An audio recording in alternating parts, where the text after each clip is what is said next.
Welcome to another IB Myositis episode, a channel dedicated to people with inclusion body myositis, or IBM. I've been wondering for a couple of years now whether this type of eating device would work for IBMers who are losing control of standard eating utensils because of their decreasing forearm and hand weaknesses.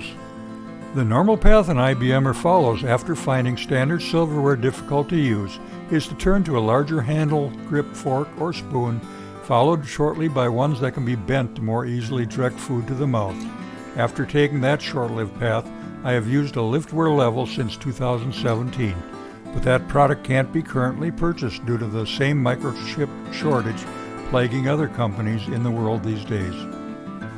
Therefore, I was elated when a company called Eli Innovations, located in Israel, asked me to review their product, as they had never tested the use of their product with anyone with IBM. So let's give it a try.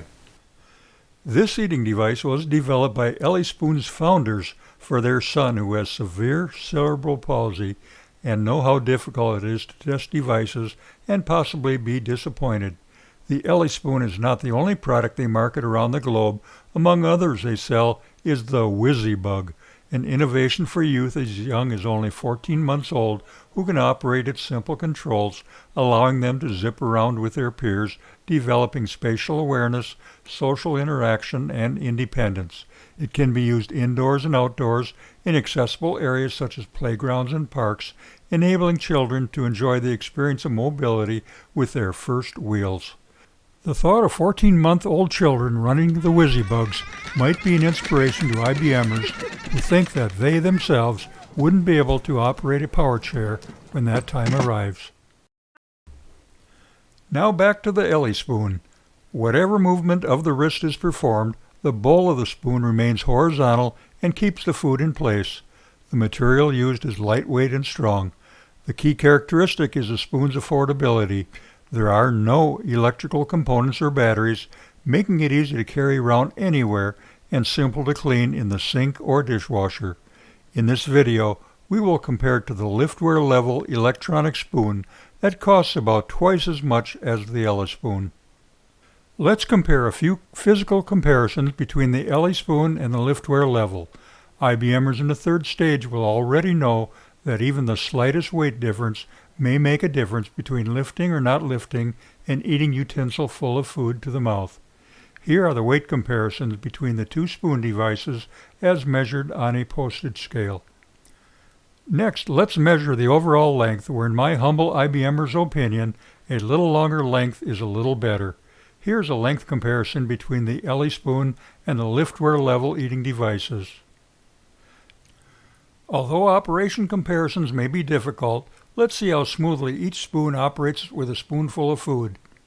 I will be attempting to lift each one, pivoting my arm from my elbow, resting on my armrest or table in front of me.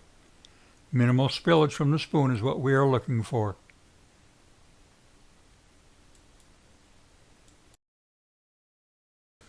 Two or three complete meals can be finished with a liftware level before recharging must be done. Charging is easy with the liftware's charging adapter, but since the Elispoon is completely non-electric, charging is never needed. Advantage Elispoon. How about cleaning each device? Again, because the Elispoon is non-electric, it is able to be dunked and washed in the sink or placed in a dishwasher. Don't try that with a liftware device. When cleaning the liftware's removable spoon or fork attachment for cleaning in the sink or dishwasher, it's important to blow away any water from the attaching cavity, or the spoon may not operate if moisture is left inside the mounting cavity. Again, the Elispoon nudges past the liftware level. The operating instructions for the liftware level emphatically stress that the user should not use their device on frozen foods such as ice cream due to the possibility of a failure. Although it was somewhat difficult, I was able to eat some ice cream with the Elispoon. How about versatility of attachments? The Elispoon has a non-detachable spoon, and you'll have to decide at purchase time whether you want the tablespoon or teaspoon-sized utensil. IBM users with any sign of swallowing problems might consider the teaspoon size for smaller portions to the mouth. The liftware level has detachable utensils, either a tablespoon or a fork, although only the spoon is included in the basic kit. Advantage probably to liftware level if a fork is desired. I don't want to sound like I'm bad-mouthing a liftware level eating device. In almost 5 years of use since my purchase in March of 2017, this device was used a minimum of twice a day since, making its cost per meal at less than 6 cents per meal. But in the same usage scenario, the Elispoon would cost less than 3 cents per meal.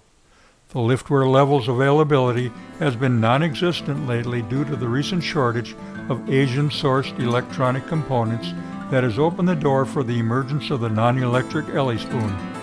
Additionally, the lower cost of the Elispoon might fit more IBMers' budgets already strapped with the cost of other necessary disability equipment.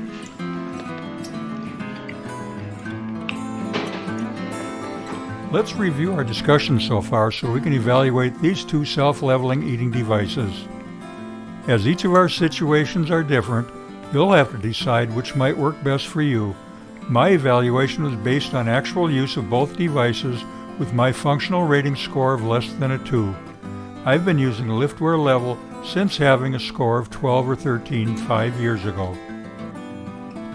When first using the Elispoon, I noticed the self-leveling of the Elispoon was not quite as responsive as the liftware level, but was good enough that I did not spill any food on my shirt while using it. I did notice the slightly shorter length of the Elispoon, but could adjust accordingly. With the chip shortages affecting products like the liftware level, the Elispoon should be considered as a low-cost alternative.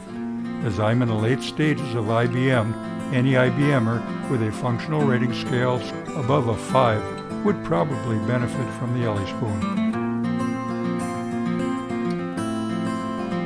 Okay, you know the routine. Hit that thumbs up if you appreciate all the product coordination, photography, script writing, and video editing that goes into each episode dedicated to your IBM and caregiving efforts. Please become a subscriber if you haven't previously subscribed. Until the next episode, stay nourished, my IBM friends.